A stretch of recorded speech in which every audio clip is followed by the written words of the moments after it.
तुम बाहर से पढ़ के आ रहे हो, तुम्हारी वो वैल्यू नहीं है। तो 1 CR में हुआ है, लगभग 1 CR 30 lakhs में। 30 से 35 में मेरा पूरा हो गया। हमें कम पढ़ना होता है, बट ये है कि दमदार पढ़ना होता है। तो मैंने 10 मिनट 15 मिनट पढ़ता था, मेरा मन नहीं करता था, छोड़ दिया। और उसके बाद भी 2-3 दिन की छुट्टी। हिंदी मीडियम से हूँ और वीडियोस मुझसे देखी नहीं जाती थी, इंग्लिश की वीडियोस। और फाइनली देखने तो मैं पेशेंट ही है ना, इंग्लिश में बात नहीं करते हैं वे। तो आपको चीजों की नॉलेज होनी चाहिए। मैंने अनाटमी मैंने 200 पेज की करी होगी, 100-200 पेज की। उसमें से 17 नंबर की आती है, 15 नंबर का उसमें था। हेलो एवरीवन, मेरा नाम गोविंद प्रताप सिंह है। मैं आपका MBBS अब्रॉड कंसल्टेंट। आज हमारे साथ इस इंटरव्यू में डॉक्टर जितेंद्र प्रधान हैं। जितेंद्र ने अपना MBBS रशिया से कंप्लीट किया है और अपने फर्स्ट अटेम्प्ट में ही इन्होंने FMG के एग्जाम को क्लियर किया है। तो आज इनसे इनके बारे में जानेंगे, कहाँ से हैं, और इनसे इनकी जर्नी के बारे में जानेंगे कि 6 साल का जो इनका ड्यूरेशन था MBBS के दौरान वो कैसा रहा, और बहुत कुछ इनके बारे में जानेंगे। और काफ़ी इंटरेस्टिंग ये वीडियो होने वाला है, और ये उन स्टूडेंट्स के लिए बहुत ज़्यादा ज़रूरी है जो स्टूडेंट्स रशिया में MBBS के लिए प्लान कर रहे हैं। और ये इंटरव्यू उनके लिए भी बेनिफिशियल रहेगा जो स्टूडेंट्स FMG का एग्जाम नेक्स्ट टर्म में देने वाले हैं, क्योंकि इसमें उनके लिए भी कुछ इंसाइट्स रहेंगे। तो आप इस वीडियो को पूरा लास्ट तक देखिए। आपको अगर हमारे वीडियोस पसंद आते हैं तो वीडियो को लाइक कीजिए और चैनल को सब्सक्राइब किए बिना बिल्कुल मत जाइएगा, क्योंकि हम आपके लिए ऐसी इन्फॉर्मेटिव वीडियोस लाते रहते हैं।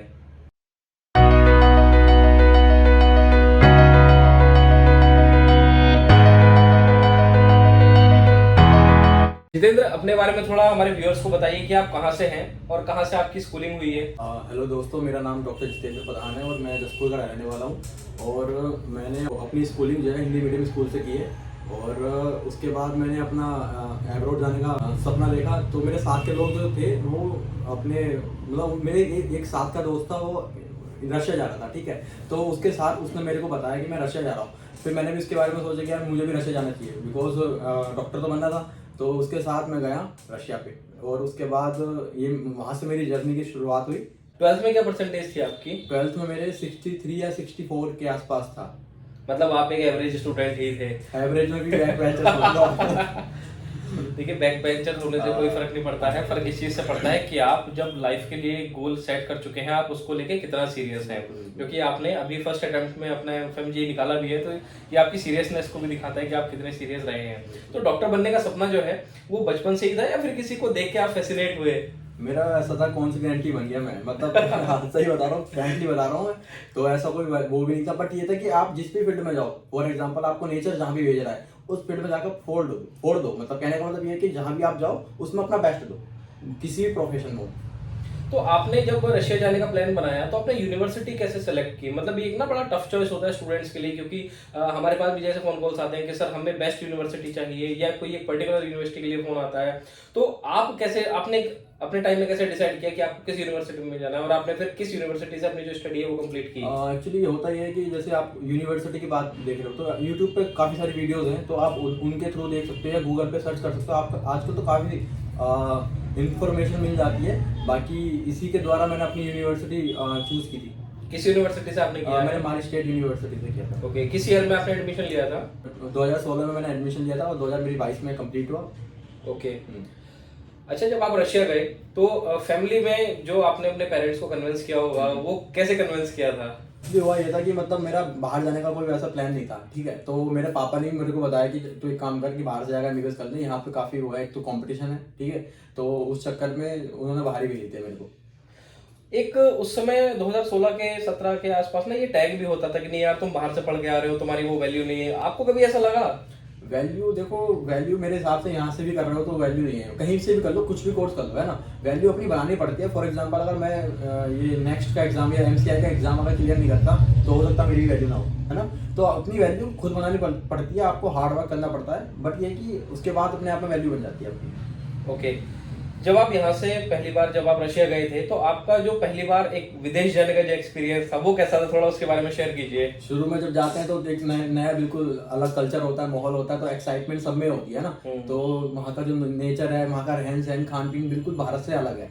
तो ये है कि काफ़ी अच्छा एक्सपीरियंस था, अच्छे दोस्त बनते हैं आपके, है ना। और एक अच्छा उधर से सबक भी सीख कर आते हो, आप एक्सपीरियंस बोल सकते हो। तो बाहर जाने का मेरे हिसाब से फ़ायदा मेन ये है कि आप लाइफ को जीना सीख जाते हो।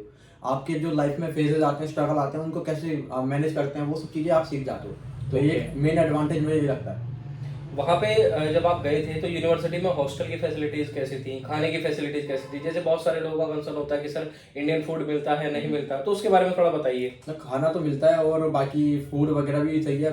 एक्चुअली मैं तो सेकंड ईयर के बाद से हम अपने 3-4 लोगों का ग्रुप था, हम खुद ही बनाते थे, तो हम तो खाना खुद ही बनाते थे। हॉस्टल वगैरह सारे बढ़िया थे हमारे। तो वहाँ खाने के लिए मतलब जो जैसे हमारे इंडिया में इंडियन वेजिटेबल्स है वो वहाँ इजीली अवेलेबल है?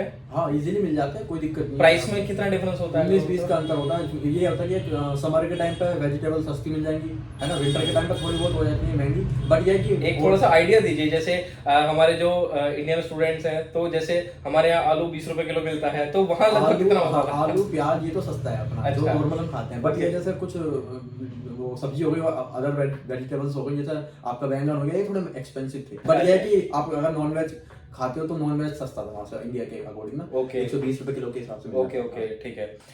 जो आपका वहाँ पे एजुकेशन का पैटर्न था जो रशियन यूनिवर्सिटीज में होता है, वो कैसा था? मतलब आपके जो बैचेस बनते हैं थोड़ा उसके बारे में बताइए। और ये भी एक धारणा है कि जो रशिया में पैटर्न होता है वो 3 साल इंग्लिश और 3 साल रशियन में होता है, थोड़ा सा उसके बारे में क्लियर कीजिए कि क्या आपकी यूनिवर्सिटी में भी ऐसा ही था? देखो, अगर जैसे अभी भैया ने बोला कि अगर 3 साल इंग्लिश वाला जो पैटर्न है, अगर आपके मन में ये क्वेश्चन आ रहा है तो सबसे बड़ी बात आपको मतलब मेरे हिसाब से खुश हो जाना चाहिए कि आप सीरियस है ना। तो मैं इसको क्लियर कर देता हूँ कि हमारी यूनिवर्सिटी में तो ऐसा कुछ नहीं था, और ना मैंने मोस्टली सुना है कि कहीं भी नहीं होता ऐसा। पहले होता था बहुत पहले के टाइम पे, बट अब नहीं होता है, ठीक है। और तो मतलब अब जो कॉलेजेस है वो इंग्लिश मीडियम वाले हाँ, ही अब हैं? सारे इंग्लिश में ही है हमारे, जो मैं जितने जानता हूँ मोस्टली सारे ही इंग्लिश मीडियम में थे। ओके। और जो पढ़ाई का पैटर्न है वहाँ पे, पैटर्न मीन्स कि एक क्लास में कितने बच्चे होते हैं?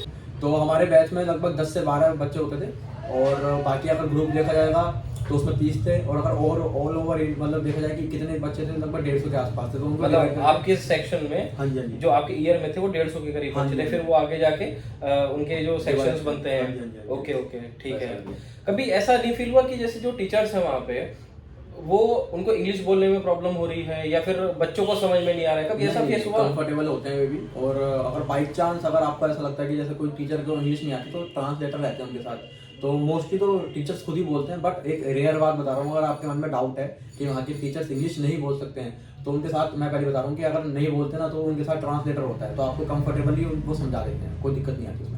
एक चीज और है कि लोगों में एक ये धारणा है कि भाई बच्चा अगर इंडिया के अलावा किसी और कंट्री से एमबीबीएस करने के लिए जाता है तो वहां पे उसको क्लिनिकल नहीं मिलता है। तो आप अपना ये बताइए कि आपका क्लिनिकल कब से स्टार्ट हुआ था और कितना क्लिनिकल मिलता है? कि मतलब आपको जो वहाँ पे केसेस हैं, आपको वहाँ पे जो पेशेंट है वो देखने के लिए मिलते हैं, या वो बताइए वो आपका एक्सपीरियंस कैसा था क्लिनिकल देखो, का? क्लिनिकल का मैं एक ऑनेस्ट रिव्यू दूंगा कि इंडिया से मान लो आप थोड़ा कम मिलता है, बट ये नहीं हो रहा कि बिल्कुल नहीं मिलता, बट ये है कि मिलता है, अच्छा खासा मिलता है। जैसे फॉर एग्जांपल आप हॉस्पिटल में जाओगे, है ना, और कैटावर की इमेजेस वो देखते हो, कैटावर देखते हो, उसको चीरा फाड़ी करते हैं, तो वो सारा मिलता है। बट ये है कि अगर आप कंपेयर करोगे इंडिया से तो हल्का सा कम मिलेगा, बट ये है कि मिलता जरूर है ना। तो ये आप मतलब धारणा निकाल दीजिए कि नहीं मिलता, और अच्छा मिलता है, और एक नया एक्सपीरियंस मिलेगा उसमें भी। ओके।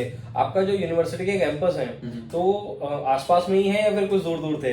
आसपास ही होते हैं लगभग। जैसे हमारे यहाँ ब्लॉक ए हुआ तो पास में ब्लॉक बी, काफी बड़ी यूनिवर्सिटियाँ होती हैं वहाँ पे। हाँ। तो आराम से आप कंफर्टेबली, मतलब आपको भी अच्छा लगा कि हाँ कहीं अच्छी जगह आए हो, छोटा मोटा भी नहीं है और बड़ा भी नहीं है ऐसा, तो बढ़िया एकदम कंफर्टेबल रहेगा आप।